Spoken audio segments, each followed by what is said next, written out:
Halo kawan-kawan semuanya. Eh, di pagi yang cerah ini kita sudah berada di Bima dan saat ini saya bersama kawan saya Sisko yang juga penumpang dari kapal yang sama. Dan di pagi hari ini saya pikir enak untuk kemudian kami berdiskusi tentang kehidupan perjalanan panjang dari kawan kita Sisko. Mungkin bisa perkenalan dulu. Baik, terima kasih saudara Firdi dari channel apa? Labar. Oh, channel Labar ya, channel Labar ya. Eh, Terima kasih atas kesempatannya. Tadi mungkin sedikit saya sharingkan tentang pengalaman saya. Ya, jadi pengalaman dalam dunia apa yang mau disampaikan? Terutama perjalanan hidup keluar dari seminari dan akhirnya berjuang di dunia kelas pekerja begitu. Oh, ya. Karena ini bisa jadi inspirasi nantinya kan, seperti itu. Mungkin bisa diceritakan gitu. Baik, terima kasih. Saya tidak membawa ordo, saya tidak membawa status. Saya hanya menceritakan seperti apa kehidupan saya. Ya. Beberapa tahun yang lalu, 4 tahun yang lalu, saya berada di OSM, Ordo Hamba-Hamba Maria, tempatnya di komunitas Santa Maria, Hamba-Hamba Maria di Ruteng, Golobilas.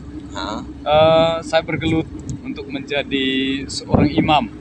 Namun bukan di situ panggilannya. Saya hanya sampai di pre-novice atau pranovis. Ya. Nah, di dalam panggilannya, karena saya tidak dipanggil, saya undur diri. Itu dari berbagai alasan, dari berbagai aspek. Hanya saja saya melihat saya kurang bahagia di Ordo. Ya. Jadi saya mencari kebahagiaan di luar. Nah,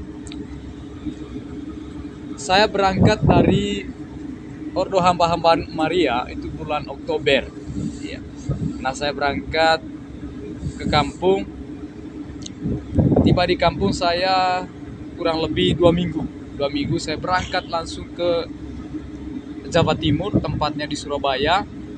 Saya di sana bergelut bekerja sebagai pekerja toko bangunan. Ya, saya tahu pekerja di toko bangunan itu seperti kalau dikatakan kalau orang yang kurang kuat, ya kurang skill tentunya tidak bisa. Karena dengan tekad yang kuat, saya memakai planning, ya melalui perencanaan, saya harus memiliki sesuatu untuk menggapai semua impian saya. Ya. Nah, puji Tuhan, dalam perjalanannya kurang lebih 7 bulan saya bekerja di situ, apa yang sudah planning itu sudah semuanya tercapai. Bisa tercapai ya? Iya, bisa tercapai. Dan waktu itu utang saya bisa sedikit. Ini sebenarnya di script saya, tapi saya mau membongkar semua di script itu demi kebaikan bersama ya. Ya. Sebagai pelajaran juga ya? Iya, 13 juta utang saya waktu itu setelah saya bekerja. Dan puji Tuhan semuanya sudah selesai. Begitu sudah selesai, saya bergelut lagi untuk mencari kehidupan yang lebih luas. Ya. Di mana di situ saya mulai mengajak teman-teman dari Kecamatan Lak yang bergelut di Surabaya, khususnya di Jatim, di Jawa Timur ya. Jawa Timur, dari Sidoarjo, Gresik dengan Surabaya. Karena saya menyampaikan tadi Jatim ya. Nah, di situ saya mulai memikirkan bahwa kok banyak orang lelah di sini, tetapi di sini tidak ada ordanya atau organisasi daerahnya. Nah, di situ saya mulai mencari di mana orang tua dari lelah. Jadi kami menemukan 4 orang di situ waktu itu, dan sekarang dia sudah menjadi ketua organisasi lelah, Pak Ricardus Nagi, itu ketua organisasi lelah sekarang.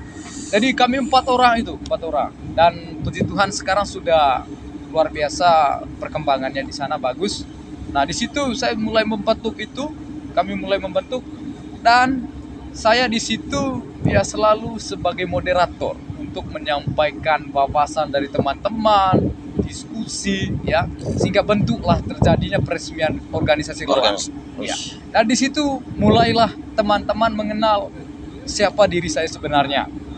Nah, karena teman-teman menceritakan saya, akhirnya ada dari berbagai teman yang di sana notabene dia bekerja dan sambil kuliah.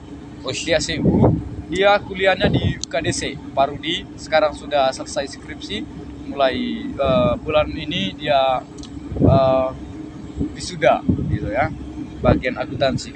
Ya. Nah, jadi begitu kenal dengan sosok Pak Rudi, jadi saya mengenal pekerjaan yang baru, ya, marketing di PT BSA. Ya. Dari pertama waktu itu di Kedinding di Kenjeran. Iya. Jadi saya mulai bergelut di dunia pemasaran.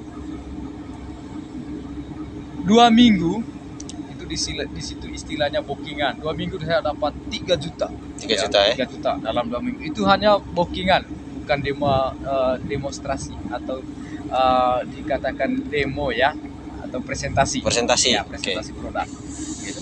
Setelah itu 1 bulan kemudian saya bergelut presentasi produk, saya bisa menghasil 7 juta 1 bulannya. 1 bulan. Nah, itu bersih 7 juta itu. Nah, setelahnya itu lagi saya berjuang dan puji Tuhan ya rata-rata 8 juta per bulannya ya di PT BSA itu. Jadi mungkin seperti itu. Nah, mungkin cerita ini mungkin bermanfaat bagi teman-teman atau tidak. Ini bukan menunjukkan bahwa saya ini sebagai ini, tidak. Hanya menceritakan. Tinggal bagaimana kita mengulasnya, apakah ini baik atau tidak. Nah, planningan saya memang saya harus memakai cara melalui buku dari Robbins, tetapi di situ dia mengajarkan tentang the magic of thinking big, berpikir dan berjiwa besar. Jadi di situ saya mulai menantang kehidupan saya. Saya tidak mau tinggal di zona nyaman. Ya, kalau mau sukses katanya itu tidak boleh tinggal di zona nyaman. Jadi zona yang tidak nyaman. Ya, baiklah. Jadi kehidupan orang muda tentunya dia harus pertama begadang, ke kos, ke sana kemari. Itu kan kehidupan yang di zona nyaman menurut kaum milenial yang notabene kehidupan masa remajanya pengen tahun yang lebih tinggi. Jadi saya bisa menantang itu demi mencapai sebuah impian yang artinya saya harus menjadi orang yang sukses. Ya. Walaupun belum dikatakan sukses, tetapi puji Tuhan lah ya, bisa menggapai apa yang sudah saya buat tadi ya. Jadi planningnya ada yang tercapai ya. Ya tinggal beberapa bulan lagi saya dipercaya ya, tidak tahu percaya sebagai apa, tetapi memang ada perencanaan dari kantor saya. Jadi naik jabatan ini kayaknya.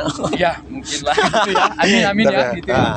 Cuma yang menjadi pertanyaan di sini kan nantinya dari cerita panjang yang sudah diceritakan tadi, yang menjadi pertanyaan di sini bagaimana kemudian menguatkan mental kawan dalam menghadapi setiap tantangan-tantangan yang dihadapi. Karena kita tahulah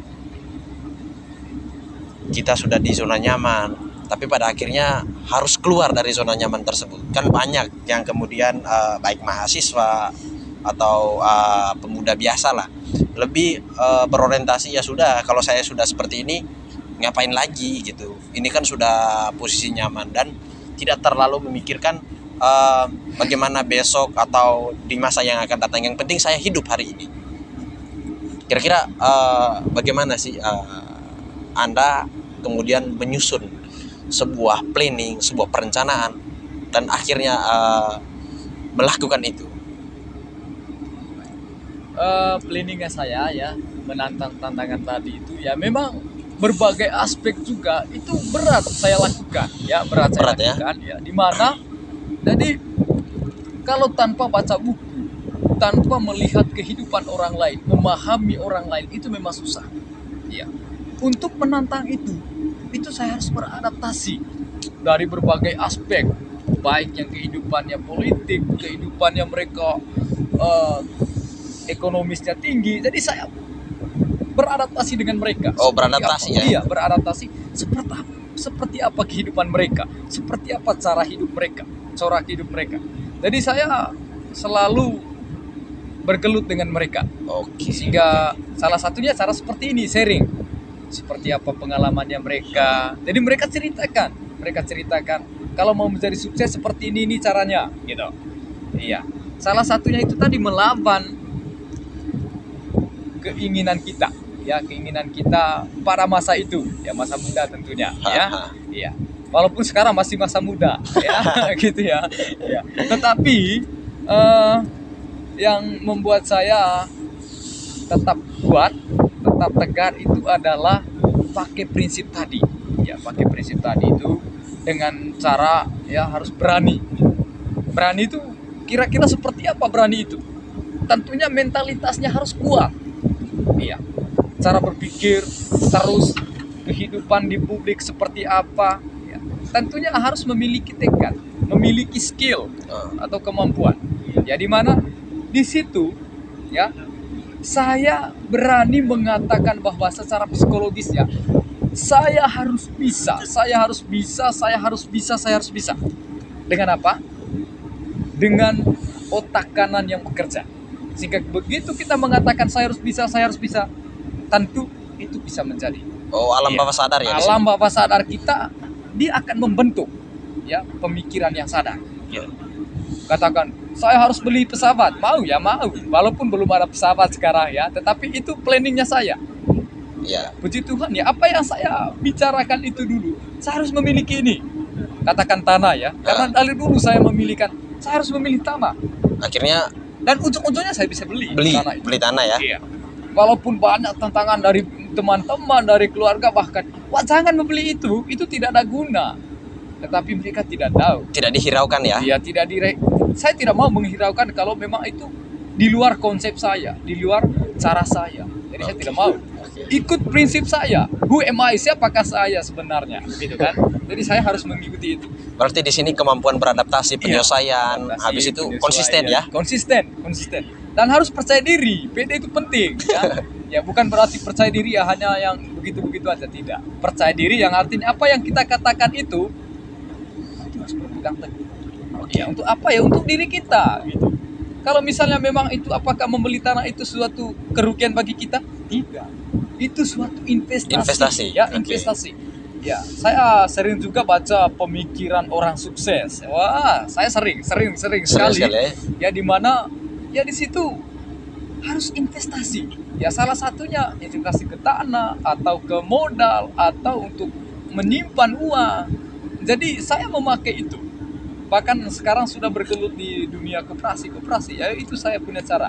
Tetapi ya disikret lah untuk itunya sedikit gitu ya, gimana ya. Jadi nanti saya sampaikan lebih lanjut. Jadi doakan teman-teman saya membicarakan ini. Jadi tentunya ada poin penting yang saya sampaikan. Jadi dari saya, kalau teman-teman dari NTT khususnya kalau mau bergabung tamat SMA saya khususkan. Jadi jangan berpikir bahwa tamat SMA tidak ada guna. Tamat SMA sangatlah berguna. Kenapa berguna? Karena pertama kita memiliki kemampuan. Tinggal kita mengasahnya. Intinya membaca banyak. Ya seperti duta kita sekarang, ya Najwa Shihab. Jadi budayakan literasi. Khususnya membaca itu penting juga.